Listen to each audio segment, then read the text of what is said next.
नमस्कार शेतकरी बांधवांनो, महाराष्ट्रातल्या आणि विशेषतः आपल्या बारामती पट्ट्यातील पशुपालकाला पडणारा सर्वात महत्त्वाचा आणि मोठा प्रश्न म्हणजे दूध धंदा हा खरंच परवडतो का? आज आपण थेट बाजारपेठेतील आकडेवारी आणि गोठ्यातील खर्चाचं एकदम इन डिटेल गणितच मांडणार आहोत. दुधाला मिळणारा दर, कोळी पेंडीचा वाढता खर्च आणि यातून खरा नफा कसा काढायचा याचं वास्तव आज आपण उलगडणार आहोत. सोबतच आज मी तुम्हाला शास्त्रज्ञांनी प्रमाणित केलेल्या अशा 6 सिक्रेट सांगणार आहे, ज्यामुळे तुमच्या दूध धंद्यामधील नफा हा दाम दुप्पट वाढणार आहे. आणि सर्वात महत्त्वाचे म्हणजे या ट्रिक्स का काम करतात, यामागील विज्ञान नेमकं काय आहे हे पुराव्यासह सांगणार आहे, जेणेकरून तुम्हाला याची खात्री पटेल. मी सागर जगताप स्वागत करत आहे तुमचं ग्लोबल मराठी न्यूज चॅनल मध्ये. व्हिडिओ सुरू करण्याआधी आपल्या चॅनलला जर तुम्ही सबस्क्राईब केलं नसेल तर सबस्क्राईब करून घ्या, कारण अशा प्रकारचे व्हिडिओ तयार करण्यासाठी खूप वेळ आणि रिसर्च आणि त्याचबरोबर ती मेहनत सुद्धा खूप लागते. त्या मेहनतीचा एकच मोबदला आम्ही तुमच्याकडून मागतोय, तो म्हणजे आमच्या व्हिडिओला लाईक आणि चॅनलला सबस्क्राईब करा. सर्वात आधी पाहूया मे 2026च्या ताज्या आकडेवारीनुसार डेअरीमध्ये दुधाला काय भाव मिळतोय. गाईचे दूध 3.5 फॅट आणि 8.5 SNF च्या बेसला साधारणपणे 35 ते 38 रुपये प्रति लिटर दर मिळत आहे, तर म्हशीचे दूध 6 फॅट आणि 9 SNF च्या बेसला 53 ते 60 रुपये प्रति लिटर दर मिळत आहे. हा तर झाला तुमच्या हातात येणारा पैसा, पण खरा खेळ तर खर्चात आहे. दूध व्यवसायाचा कणा म्हणजे गोळी पेंड. गाईच्या प्रति लिटर दुधामागे 400 ते 450 ग्रॅम गोळी पेंड ही द्यावीच लागते. एका 20 लिटर दूध देणाऱ्या गाईला साधारणपणे 9.5 किलो पेंड द्यावीच लागते. सध्याच्या 35 ते 38 रुपये प्रति किलो दराने गाई दिवसाला 330 ते 340 रुपयांची पेंड ही रोजची खात असते. एका 20 लिटर दूध देणाऱ्या गायची एकूण दैनंदिन गरजेनुसार तिला चारा किती द्यावा लागतो ते पण आता आपण पाहूया. हिरवा चारा साधारणपणे 20 ते 25 किलो, त्याचबरोबर ती सुखा चारा 6 ते 8 किलो असा द्यावा लागतो. हिरवा चारा आणि त्याचबरोबर ती सुका चारा यांचा जर खर्च प्रामुख्याने तुम्ही तो स्वतःच्या शेतात पिकवता की बाजारातून विकत घेता यावर ठरतो. बाजारातील सध्याचे सर्वसाधारण दर आणि एका 20 लिटर दूध देणाऱ्या गायचा यावरील रोजचा खर्च आता आपण या ठिकाणी पाहणार आहोत. हिरव्या चाऱ्यामध्ये मका, हत्ती घास ज्याला आपण नेपियर म्हणतो, लसूण घास किंवा ऊसाचे वाडे यांचा समावेश असतो. याचा प्रति किलोचा दर जर पकडला तर ते आपण स्वतःच्या शेतातील असल्यास तर त्यामध्ये काय काय खर्च असतो, तर यामध्ये प्रामुख्याने बी बियाणे, खत, पाणी आणि त्याचबरोबर ते मजुरी असा सर्व उत्पादन खर्च पकडला तरी घरच्या हिरव्या चाऱ्याचा खर्च 1 ते 1.5 रुपये प्रति किलो असा येतो. आणि बाजारातून जर हिरवा चारा विकत घेतल्यास त्याचा दर साधारणपणे 2.5 ते 3.5 रुपये प्रति किलो. उन्हाळ्यात हाच दर 4 रुपयांपर्यंत जात असतो. 20 लिटर गायचा रोजचा खर्च जर पकडला तर साधारणपणे 33 रुपये हा घरच्या चाऱ्याचा खर्च येतो, तर विकतचा चारा जर घेतला तर साधारणपणे 77 रुपये हा रोजचा येत असतो. त्याचबरोबर ती सुक्या चाऱ्यामध्ये प्रामुख्याने ज्वारीचा कडबा, गव्हाचे कुटार, सोयाबीनचे भुसकट किंवा बाजरीचे सरमड याचा वापर होतो. सुका चारा बहुतांश शेतकऱ्यांना विकतच घ्यावा लागतो किंवा वर्षभराचा एकदमच साठवून ठेवावा लागतो. प्रति किलो दर या सुक्या चाऱ्याचा काय असतो, तर हा हिरव्या चाऱ्यापेक्षा नेहमी जास्त असतो. त्याचा दर साधारणपणे 8 ते 12 रुपये प्रति किलो दराने हा सुका चारा मिळत असतो. साधारणपणे 10 रुपये प्रति किलो या दराने जरी पकडला तरी 20 लिटर गाईचा रोजचा जो चाऱ्याचा खर्च आहे तो 80 रुपये एवढा सुक्या चाऱ्याचा खर्च होत असतो. एकूण चाऱ्याचा खर्च आणि प्रति लिटर गणित जर आपण असे गृहीत धरले, एक सामान्य शेतकरी ज्यावेळेस हा हिरवा चारा विकत घेतो, त्याचबरोबर ती सुका चाराही विकत घेतो, तर रोजचा जो हिरव्या चाऱ्याचा खर्च येतो त्याला तो 77 रुपये असतो.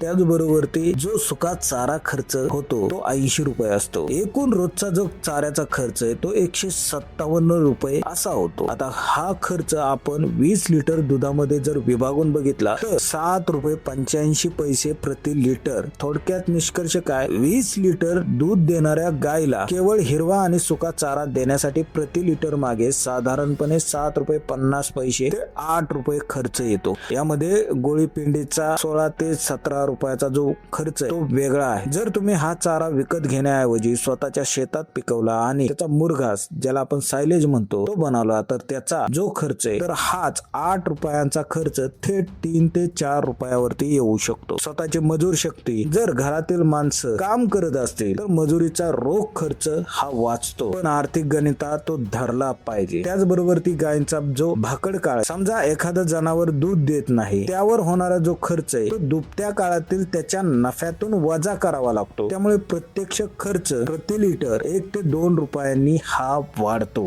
जनावरांची जी किंमत असते ती सुद्धा कमी होत असते. जनावरांची खरेदी किंमत आणि त्याचे जे आयुष्य ते विचारात घेता दर लिटर मागे साधारणपणे 1 ते 2 रुपयांची झीज ही धरली जाते. हिरवा सुका चारा, मजुरी, त्याचबरोबर ती औषध पाणी हे छुपे खर्च पकडले तर गायीच्या 1 लिटर दुधासाठी 28 ते 31 रुपये उत्पादन खर्च येतो. म्हणजेच 35 रुपये दर मिळाला तरी शेतकऱ्याला प्रति लिटर केवळ 7 ते 8 रुपये नफा उरतो. मग एवढा सगळा खर्च असताना शेतकऱ्यांनी मग हा नफा वाढवायचा कसा? आता लक्ष देऊन तुम्ही ऐका. आपला खर्च कमी करण्यासाठी या 6 ऍडव्हान्स ट्रिकचा तुम्ही वापर करा. या ट्रिक्स कोणाच्या तोंडून माहिती मिळाली किंवा कुठेतरी वाचून मिळाली म्हणून सांगत नाही, तर यामागे कृषी शास्त्रज्ञांचे ठोस पुरावे आहेत आणि विज्ञान आहे. त्यामुळे ही ट्रिक तुम्ही नक्की वापरा. पहिली ट्रिक काय आहे ती म्हणजे अझोला आणि मुरघास वापरणे. महागड्या पेंड्याऐवजी अझोला आणि मुरघास खाऊ घाला. यामागील विज्ञान असे सांगते की आपण पेंड देतो ती प्रोटीन साठी. अझोला या पाण्यावर वाढणाऱ्या वनस्पतीत नैसर्गिकरित्या 25 ते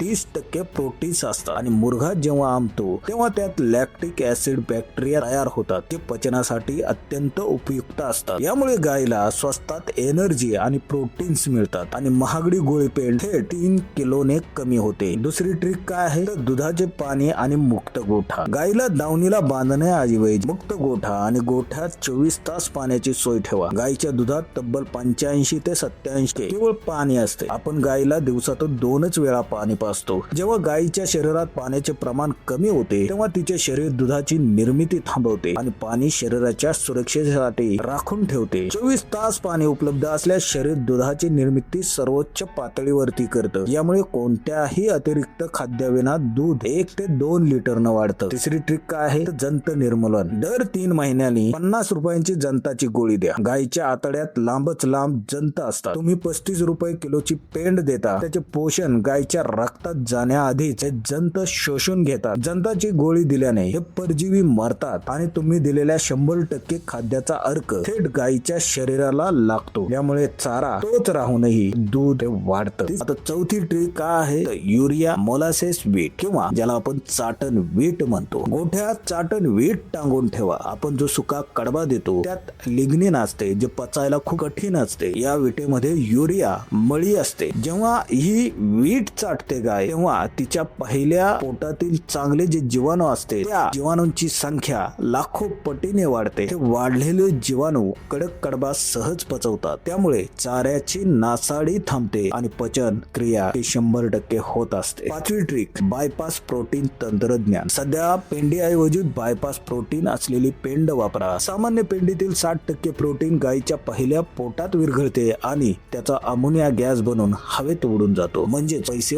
वाया गेले. बायपास प्रोटीनवर अशी प्रक्रिया केलेली असते की ती पहिल्या पोटात विरघळतच नाही, ते बायपास करून थेट आतड्यात जाते आणि तिथे 100% पचते. यामुळे फॅट आणि एसएनएफ मध्ये हमखास वाढ होते. आता 6वी ट्रिक काय आहे टीएमआर पद्धत किंवा टोटल मिक्स रेशन. चारा आणि पेंड वेगवेगळी देण्याऐवजी सर्व बारीक कुट्टी करून एकत्र मिसळून द्या. गायीला वेगळी पेंड दिल्यास तिच्या पोटात अचानक ऍसिड वाढते ज्यामुळे तिची भूक मंदावते. सर्व एकत्र दिल्यास पोटातच पीएच लेवल सतत स्थिर राहते. तसेच गाय चारा निवडून खाऊ शकत नाही, तिला सर्वच खावे लागते. यामुळे पचन संस्था मशीन सारखी काम करते आणि 10 ते 15% खाद्याचा खर्च देखील वाचतो. शेतकरी मित्रांनो, हे विज्ञान समजून घेतलं तर आता प्रत्यक्ष हिशोब बघा. आपण पाहिलं की सामान्य पद्धतीने गायीच्या 1 लिटर दुधाचा खर्च साधारणपणे 28 रुपये येतो. अझोला आणि बायपास प्रोटीनच्या वापरामुळे पेंडीचा खर्च थेट 30 ते 40% कमी होतो. इथे आपले 5 ते 6 रुपये प्रति लिटर वाचले. टीएमआर पद्धतीने चाऱ्याची नासाडी थांबते. यात आपला प्रति लिटर 1 रुपया वाचतो. मुक्त गोटा आणि जंत निर्मूलनामुळे त्याच खाद्यात गाईचे दूध 1 ते 2 लिटरने वाढते. दूध वाढल्यामुळे फिक्स खर्चाचा भार हा हलका होतो.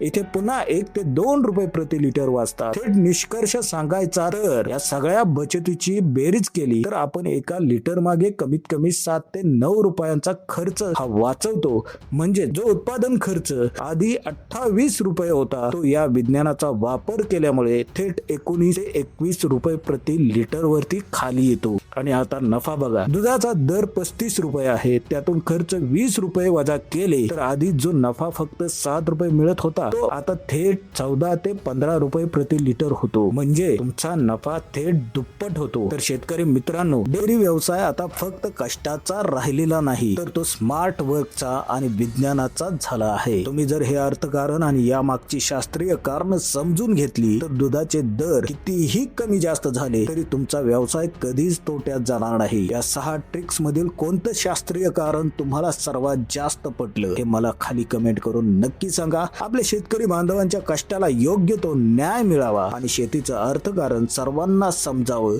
यासाठी आम्ही हे इन्व्हेस्टिगेटिव्ह ग्राउंड रिपोर्ट तुमच्यापर्यंत आणत असतो. हा व्हिडिओ माहितीपूर्ण वाटला असेल तर लाईक करा आणि प्रत्येक दूध उत्पादक शेतकऱ्याच्या मोबाईलवर शेअर करायला अजिबात विसरू नका. शेती आणि ताज्या घडामोडींच्या अशाच सखोल माहितीसाठी आपल्या ग्लोबल मराठी न्यूज चॅनलला आता सबस्क्राईब करा. भेटूया अशाच एका नव्या महत्त्वाच्या विषयासह पुढच्या व्हिडिओमध्ये. तोपर्यंत पाहत राहा ग्लोबल मराठी न्यूज. धन्यवाद. जय हिंद, जय महाराष्ट्र.